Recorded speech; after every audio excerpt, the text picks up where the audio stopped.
tuo. Usa ka tingog. Usa ka katawhan.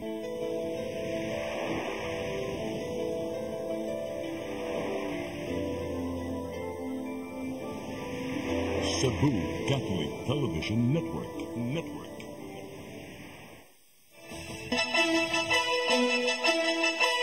Uluhan sa mga balita sa Sari 47. Mga residente sa pipila ka mga lungsod sa Northern Cebu gipabakwit usa samdan sa pagdahili. Human sa palarong pambansa, PNP nangandam na usab sa pagbalik sa eskwela sa mga tinunan. Comelec sa Mandawi City nakatala og 12,000 ka mga bag-ong butante. Babaeng na maligaw o mga peking nga teen card ug PhilHealth ID nadakpan. Sugbo, Kabisayan ug Mindanao, Pilipinas ug katawhan kutos maabot atong Sibya sa tibuok kalibutan mayong hapon. Live kita karon sa CCTN Channel 47 ug kini ang tulumanon sa nag-unang kasayuran nga angay natong masayran. Ako si Dennis Tabar. Tulumanon sa patas ng mga balita ug opinyon. Ako si Danica Cabales. Kini ang Sari 47.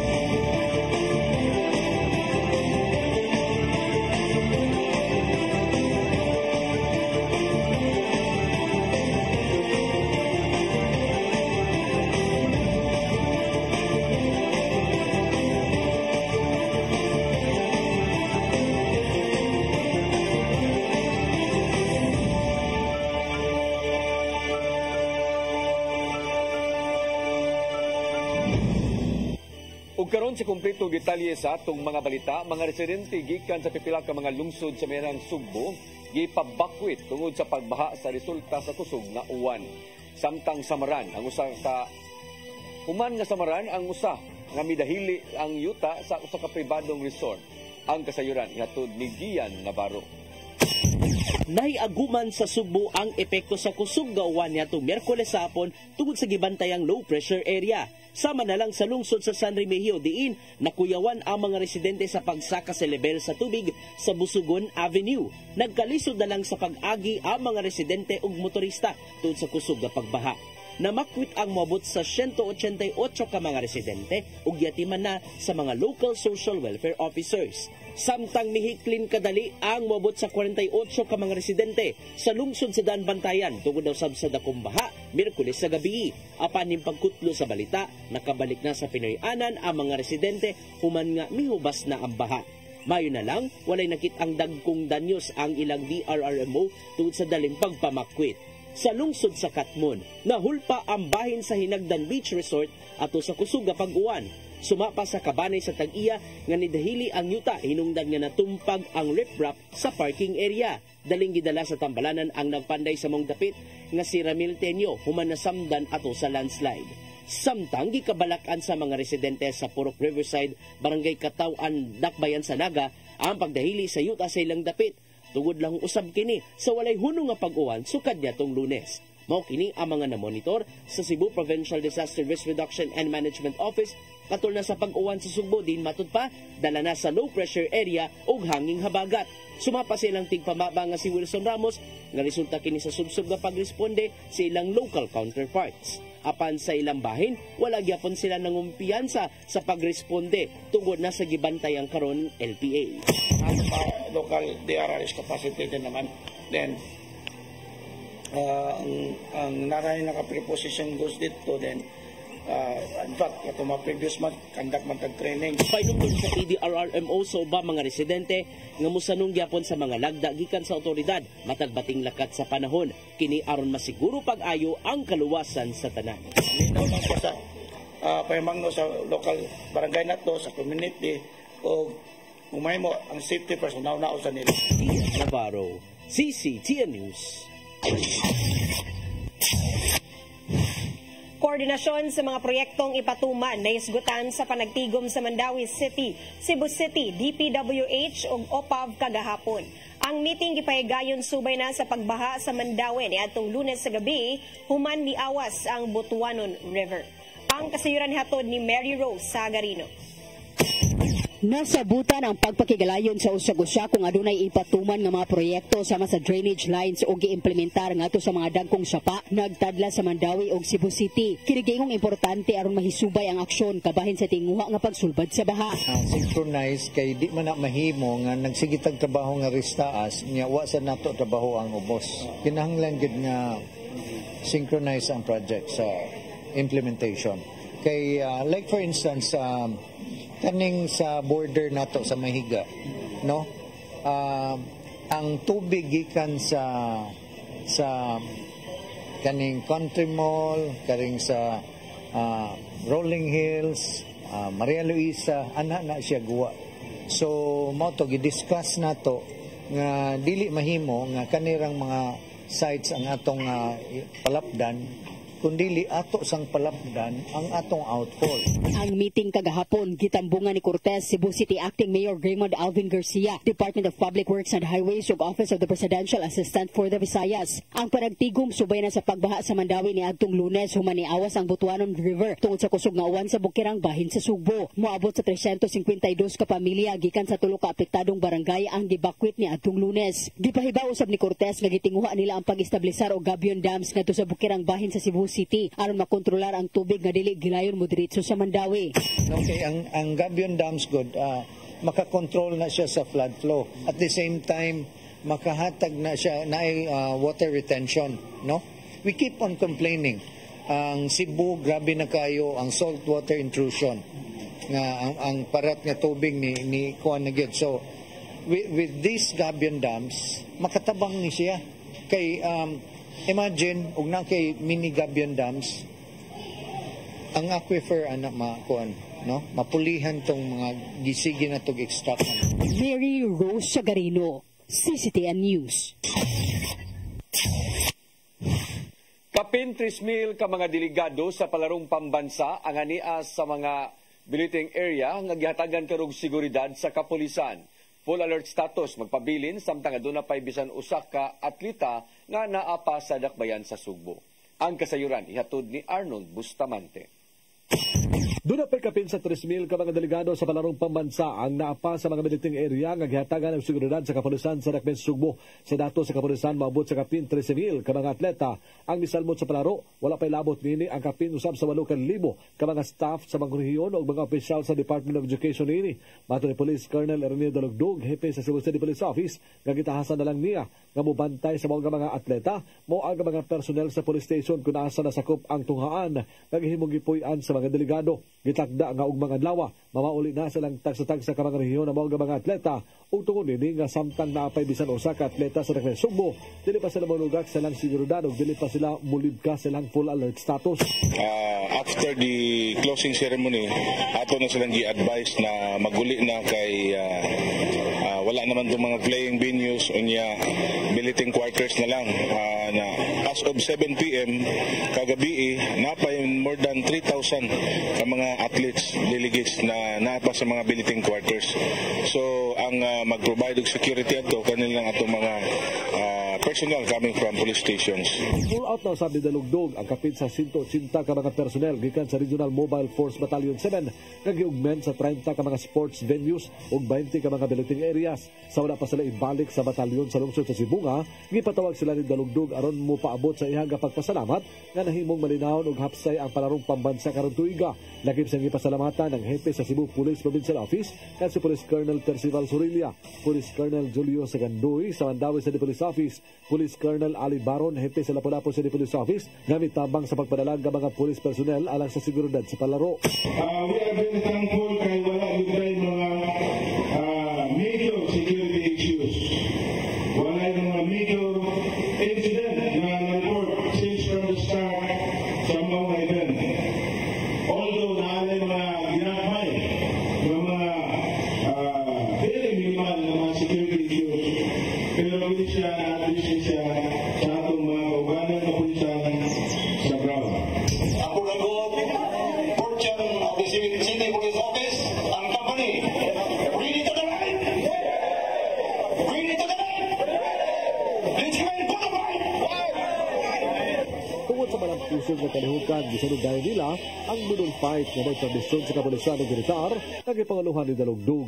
Arnold Bustamante, CCTV News. Gitulo na ni Mayor Junior Dahong Chan ang mobalor sa 250,000 pesos nga cash incentives ngadto sa mga uponganong atleta kagahapong adlaw sa ilang courtesy visit. Sa buhatan sa mayor, gidawat sa 8 ka mga atleta ang ilang ganti og Certificate of Recognition. Si Asia Paraase nakadawat og 60,000 pesos, samtang si Troy Nathaniel Abing adunay 50,000 pesos. Samtang tag 30,000 pesos ang gidawat ni Athena Kate Sapio, Jane Paler ug Amber Joy Notarte. Dugang paniini, tag 20,000 pesos ang gitunol ngadto ni Kent Carl Ikot ug Shamler Agosto ug 10,000 pesos ang kang Cedric Zoilo. Gawas sa pagdawat sa ilang ganti, giatagan usab ang mga atleta ug kahigayunan sa pagpaambit sa ilang mga kaagi at ubangan sa mayor ug sa mga opisyales sa Dakbayan.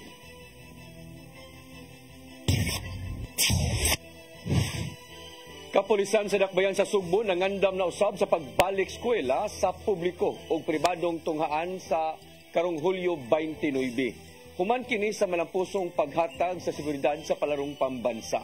Ang kasayuran ihatod ni Arnold Bustamante. Human sa malampusong nga seguridad sa palarong pambansa, ang kapulisan sa Dakbayan sa Sugbo nangandam na usab sa nagsingabot nga pagbukas sa klase sa publiko o pribadong nga mga tunghaan sa Hulyo 29, 2024. Mato ni Police Lieutenant Colonel Janet Rafter, Deputy City Director for Administration sa Cebu City Police Office, nga sa sunod simana may pahibaw na kanila ang Department of Education nga magsugod usab ang Brigada Eskwela.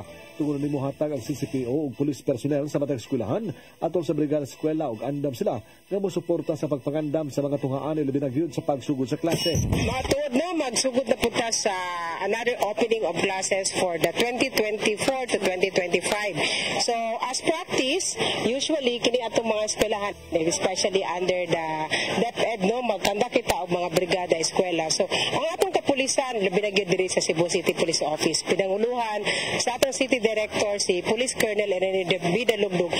Kung kita mo suporta gyud ta sa bisan kinsa nga mga aktibidades kana, bisan unsa nga ahensya sa PBB. Pagkatap og daghang nga mga personel ng kapulisan sa Dakbayan Sugbo sa mga nagunang eskwelahan sa syudad, pinabinang nga naandan sa mga ginikanan nga sila mismo ang mahatod sa mga anak na panglantawan nga makamugna sa kahuot sa trapiko ang unang simana sa klase. Katungod ani, butabang sila sa pagman sa trapiko sa gawas ug mugiya sa mga estudyante kung asa sila moagi. Usually katong sa unang manggudlo, more on security gid gyapon ta. Magbutang usab sila og mga police assistance desk sa gawas sa tunghaan aron maiduulon sa mga estudyante o mga ginikanan kung nga makasugat kini problema. Awhag nila sa mga ginikanan nga dunay mga estudyante sa elementarya nga labing maayo nga butangan og name tag sa ilang mga anak ug sa reunion isuwat usab ang ilang contact numbers aron maitawgan kung dunay ni problema. Pero murag naging practice na po dahil siya, especially mga preschoolers nga mga kuan nga butangan na murag, I don't know if it is already a procedure, but we will also encourage the kanang mga murag mga ID bitaw nga makita ang ngalan, then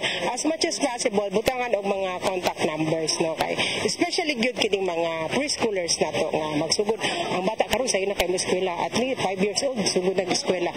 Wala mo kumpiyansa ang CCPO atol sa pagbukas sa klase bisan wala sila makadawat og hugas sa seguridad basin dunay mga daotang elemento nga mosakay sa kabisi sa mga pulis sa mga panahon tanang mga business establishment sa syudad ipahimangnoan nga magbantay usab sila nga dili mabiktima sa mga kriminal. Arnold Bustamante, CCTV. Mosunod, Comelec Mandawi City nakatala og 12,000 ka mga bag-ong butante. Kanaw guban pa mga balita sa magbalik sa Sairi 47. Discover the beauty of the Philippines.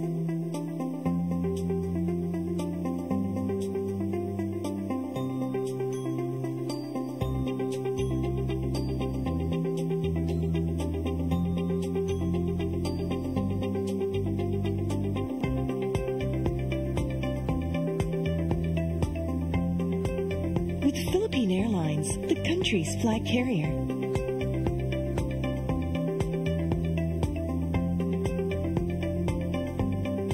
The airline that lets you feel the warmth of the nation.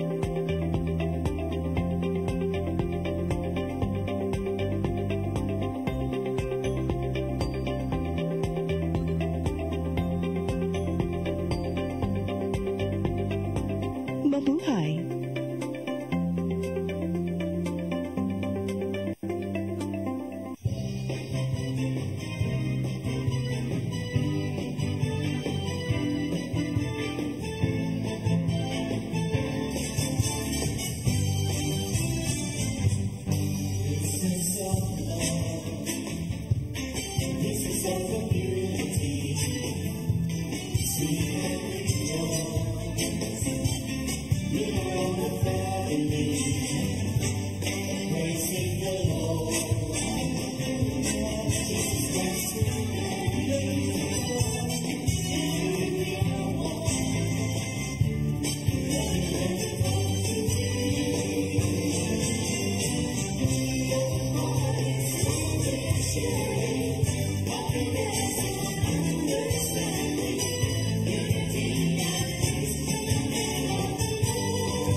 Nangita pa mong gusto para internet sa kong anak, ma'am.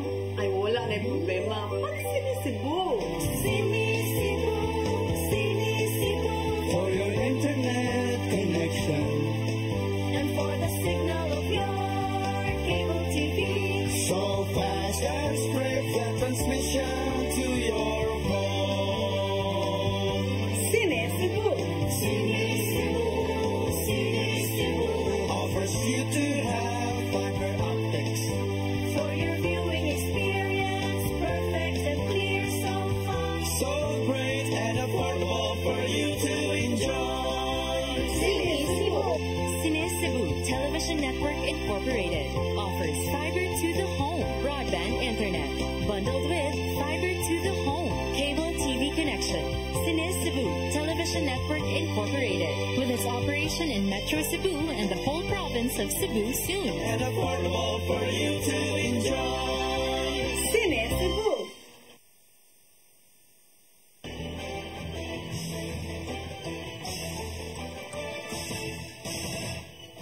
Balik sa ato mga balita, Commission on Elections sa Mandawi City nakatala og 12,000 ka mga bag-ong butante. Sukad kini niadtong Pebrero ning nagsugod ang pagparehistro. Ang kasayuran ihatod ni Mary Rose Sagarino. Nagpadayon ang voter registration alang sa 2025 midterm election. Sa Mandawi, moabot sa 12,000 ka mga bagong botante ang natala sa Commission on Elections sukad na sugdan ang pagpangrehistro ni adtong Pebrero. Apan ni adtong Abril, moabot sab sa 20,000 ang nadilist o natangtang sa listahan human wala makabutar sa uwahing duha ka eleksyon. Sa kasamtangan, ang Mandawi adunay kapin 220,000 ka mga botante. Giawhag sa COMELEC Mandawi ang magparehistro nga dili magpaabot sa deadline sa Setyembre 30. Sports complex ta tibuok buwan sa September. Para dako-dako ang lugar, dili magdasok ang mga tao. But we really hope nga di pud sila motunong lang yun ana. Right now, ongoing magud atong rehistro. So pwede gid sila mo avail sa atong rehistro karon hangtod August, di pa kaayo daghang tao. Nagpahigayon siya ang COMELEC Mandawi og satellite registration sa nagkadayang barangay matag Sabado. Gawas niini nakipagalayon usab sila sa mga tunghaan og kumpanya alang sa pagpahigayon og registration aron dili na kinahanglang mulive sa trabaho ang mga empleyado. Mary Rose Sagarino, CCTN News. Gipangunahan ni Acting Cebu City Mayor Raymond Alvin Garcia ang pag-apod-apod sa financial assistance sa mga residente sulod sa Chinese Cemetery sa Barangay Careta, Dakbayan sa Sugbo.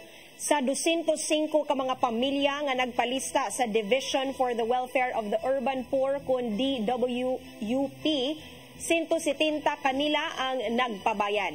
Wala magkapareho ang nadawat sa mga residente nga cash assistance ug nakadepende sa kadugayon sa ilang pagpuyo. Mukabat gikan sa 20,000 pesos hangtod 50,000 pesos ang maong hinabang o gamiton alang sa pagbalhin sa Pinoy-anan. Mipasalig kanila si Garcia nga andam siyang mutabang sa ilang kabalhinan. Ang menteryo giplanuhan nga himuong usa ka heritage site mao gikinahanglan ang pagpa-relocate sa mga nagpuyo sulod niini.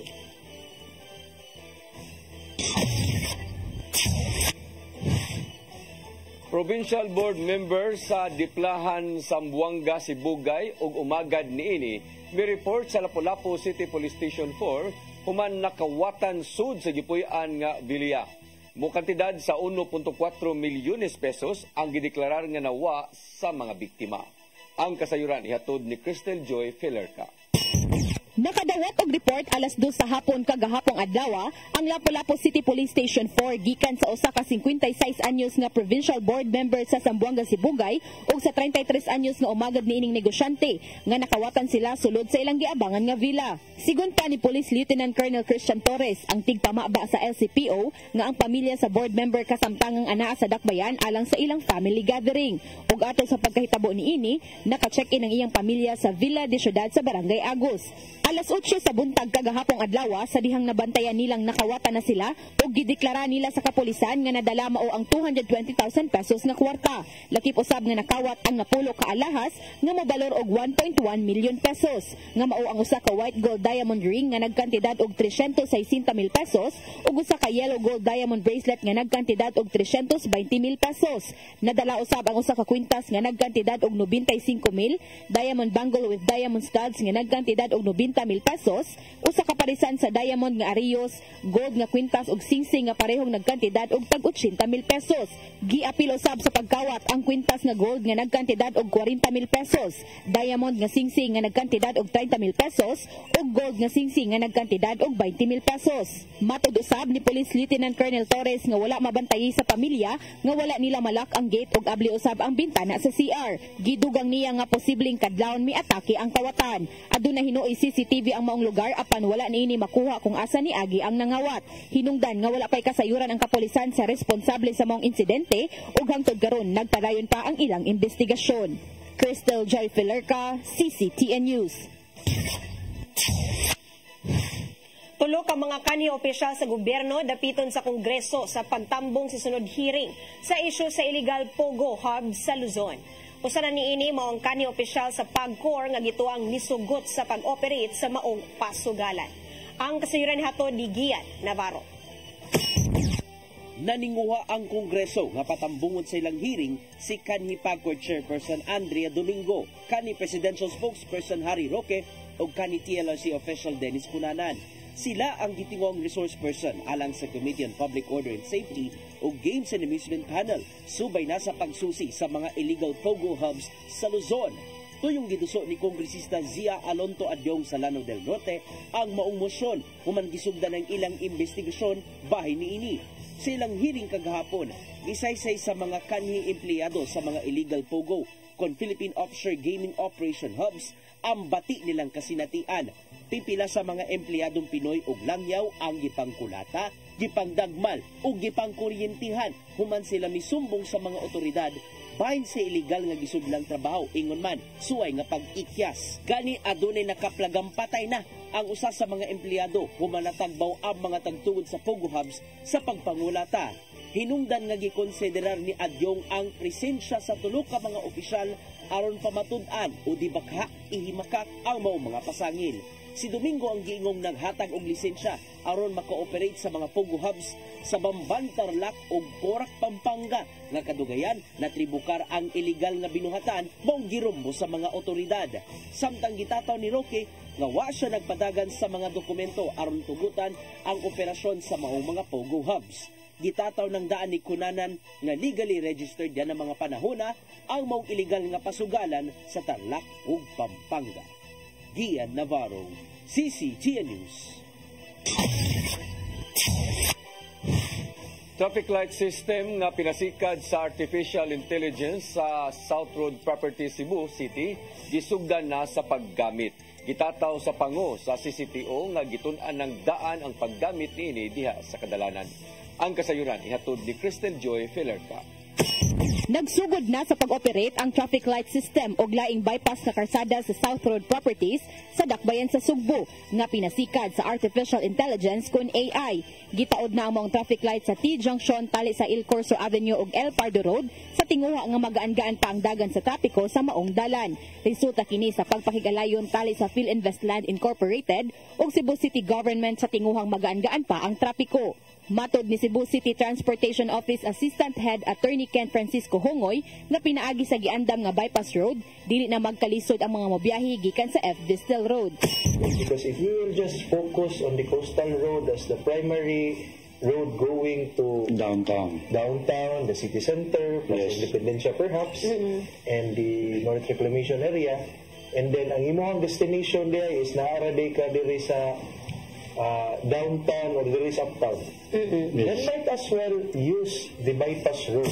Gibutyag usab nga sukad nga gipasiga ang traffic light dapit sa usa ka mall, nakuhaan na usab ang gidaghanon sa mga sakyanang moagi sa F. Distel Street. Gitataw usab nila nga ang gipangbutang nga AI-aided traffic light system gituyo aron dili lang matanggong pag-ayo ang mga pasahero. Taliwala sa mga kabalaka bahin sa operasyon niini, giklaro ni Hongoy nga dugay nang gitun-an ang maong sistema.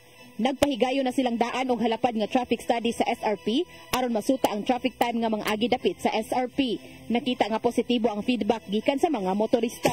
We have concluded nga the bypass road as compared to the coastal road coming from both F. Distel will only give you about 3 to 5 minutes in order to reach the southern tip of the Cebu City's portion of the coastal road. Crystal Joy Filerca, CCTN News. Buot ni Senate President Francis Cheese Escudero nga makigsabot sa pribadong sektor bahin sa gidusong legislated nga aumento sa suhulan. Matod ni Escudero nga suportado gihapon siya sa legislated wage hike nga naninguhang dugangan og 100 pesos ang inadlaw nga suhulan sa private sector. Aprobado na sa third and final reading ni adtong Mayo ang Senate Bill 2534 bahin niini. Nasayran nga nibutar si Escudero aron pagpabor sa gidusong balaudnon alang sa maong aumento. Dili paigo alang ni Escudero ang ginagmay nga aumento sa suhulan nga bag-o lang gipatuman sa managlahing Regional Wage Board sa nasod.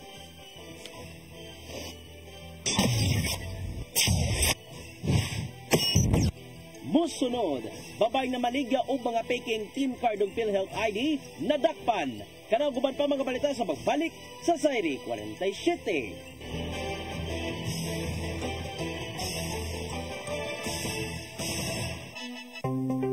Discover the beauty of the Philippines.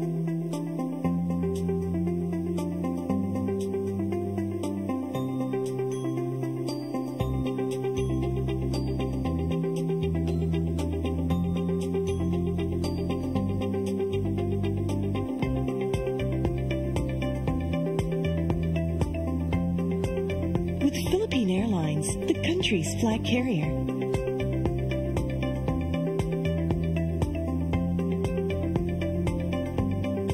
The airline that lets you feel the warmth of the nation.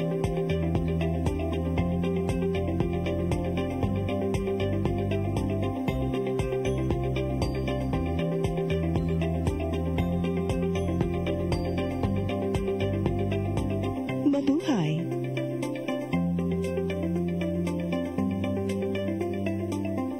Be equipped, be empowered, and be informed.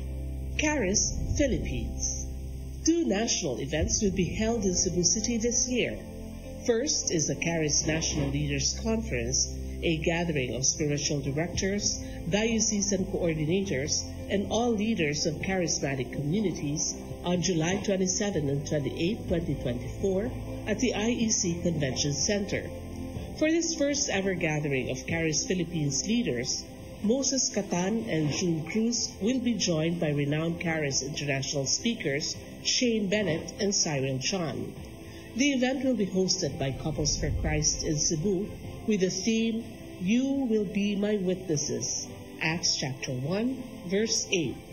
Registration is now open for the July 27 and 28 Leaders Conference. Come October 4, 5, and 6, another gathering will be held in Cebu City, the first National CARIS Conference, which is open to all charismatic communities, realities, and expressions. Hosted by the Brotherhood of Christian Businessmen and Professionals, the event will have interesting workshops and topics to help us grow in our various charismatic gifts and charisms. Watch out for more details about this event from our host BCBP in the coming days. Meantime, let's be ready to join these gatherings and pray for the outpouring of the current of grace in the Philippines.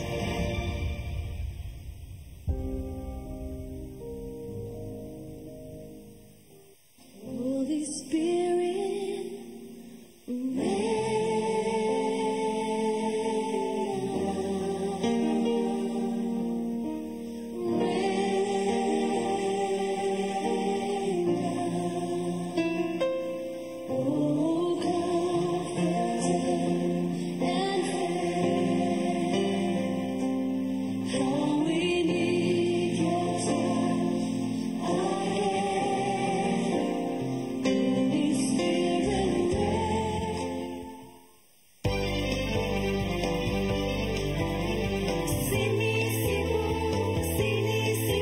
For your internet connection, and for the signal of your cable TV.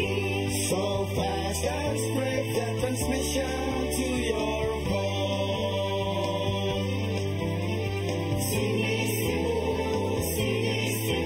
Offers you to have fiber optics. for your viewing experience, perfect and clear so far. So great and affordable for you to enjoy. Cine Cebu Television Network Incorporated offers fiber to the home broadband internet bundled with fiber to the home cable TV connection. Cine Cebu Television Network Incorporated with its operation in Metro Cebu and the whole province of Cebu soon. For your internet connection, and for the signal of your cable TV. so fast and spread the transmission to your home. Sini Cebu Offers you to have fiber optics. for your viewing experience, perfect and clear so far. So great and affordable for you to enjoy. Ang kinabuhi, puno sa hagit. Subila ka, Dria! Ay, paginarte! Pagdita ka! Puno sa pangutana. Bata pa gani ka kayo? Nagpuyap-puyap na ka? Kinsa ba na ako? Masakitin ako din ay karoon ng kinsa! Si Buti mo'y pasabot na di. Puno sa luha. Magpili pa. Ako nga imong anak o kanay imong mga babae. Kasuko. Ano pa? Ano mo itang kali, Papa? Apan bisan mangit-ngit pa ang imong kalibutan, aduna pa'y nagpahiping kahayag. Aduna ka pa'y kasumbungan. Mga lama, hanap na. Dear Tatay, Tunog na unod na. Ngamong handungan.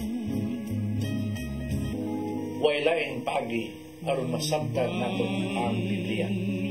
Kinahanglan nga doon na tayo relasyon kang Jesus. Hangtod sa layan atong panaguban, daghang salamat siya. Tunog na unod na.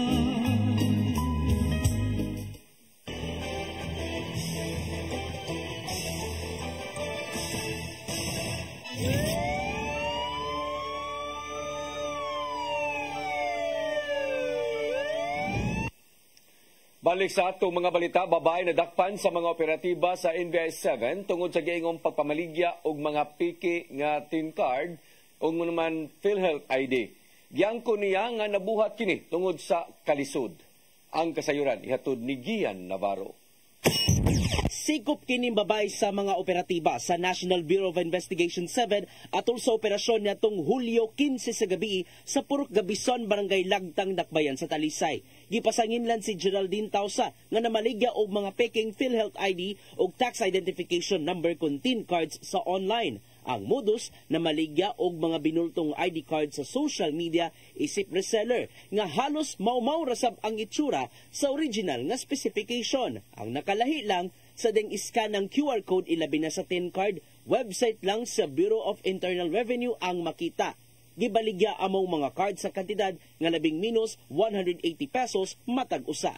Gibutyag di NBA 7 Director Attorney Renan Augusto Soliva nga kabahin kini sa serye sa mga operasyon bahin sa mga peking ID. Organized operation. And it's not easy to track because they are using anonymity. They are using aliases in their advertisement, in their Facebook page. And we had to go outside of Cebu to locate other members of the group. Nalusag among investigasyon natong April 2024 human nagpatabang ang BIR Revenue District Office sa Talisay City. Ikabalakan mismo sa ahensya ang pagtumaw sa mga modus human nabantayan nga dili di ay dali ang pagproseso sa TIN card nga libre rang makuha. It's a complicated syndicate which is operating. That's why for now at least we have been able to arrest one of the printers but one of many printers. So, and aside from the resellers, so we will continue with this investigation. Na-recover sa mga operatiba ang mga peking cards o mga gamit sa pagprint nini, ingon man ang laminator. Sa dihang gikabot sa news team ang dinakpan, gibutyag niya nga nabuhat ra kadto tungod sa kalisod nga naangkon sa ilang kinabuhi. Kuan na dito is naara ko ongoing ako na to invitation and kuan. Wala ko nagprint og idea tong atay nga pagdakom nila. Kasong kalakasan sa Cybercrime Prevention Act o Access Devices Regulation Act ang giatubang sa dinakpan. Gipaubos na sa inquest proceedings sa korte niadtong Miyerkules. Adunay pahimangno ang NBI 7 o BIR sa ubang mopahimus sa mga peking ID. This is one of many operations we are going to undertake with the BIR to stop the proliferation of these fake BIR TIN cards. All you have to do is just visit the office, and it will take time, yes, but at least you get a legitimate TIN card. But as to the economic aspect, really not much, sir. Ian Navarro, CCTN News. Gisikop sa National Bureau of Investigation 7 ang usa ka US national sulod sa usa ka subdivision sa Barangay Agus, Dakbayan sa Lapu-Lapu. Giila ang subject nga si Malik Dejun Okoji nga adunay warrant of arrest gikan sa Dumaguete City Regional Trial Court sa kasong pagpangawat. Matod ni NBI 7 Director Attorney Renan Agustos Oliva nga usa ka pugante ang US national tungod sa kasong aggravated assault with deadly weapon. Nakigalayon ng US Embassy sa kaulukan sa NBI 7 alang sa pagpangita sa maong subject ni antong Mayo 2023. Apanalusan ang operasyon ni antong Hulyo 12 human sa subsub nga pagpangita hangtod nga natultulan ang nahimutangan sa subject. Nasayran nga gikasuhan ng maong US national sa Dumaguete City og malicious mischief, estafa ug uban pa. We were able to trace him. Nag-backtrack me sa asag yun ni siya because ang iyang identity black man good. So, medyo madali-dali gamay ma-trace. He's facing also 3 other cases for theft, for estafa, for malicious mischief, aside from the robbery case. Muabot sa 44 ka mga panimay ang napiktuhan sa sunog ng lungsod sa residential area sa sitio San Jose, Barangay Giso, Mandawi City karong hapon. Base sa report sa Mandawi City Fire Station nga ang sunog nagsugod sa panimay nga ipanag-iya ni Grace Marpa. Muabot sa 425,000 pesos ang gibilin nga danyos sa mga sunog. Nadawat sa kabumbiruhan ang alarma alas 2:09 sa hapon o gideklarar nga fire out alas 2:54 na sa hapon. Padayon pa ang investigasyon aron masuta ang hinundan sa maong nga sunog.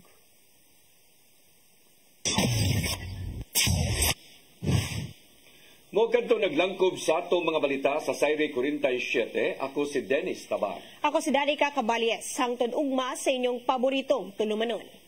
Sayre 47.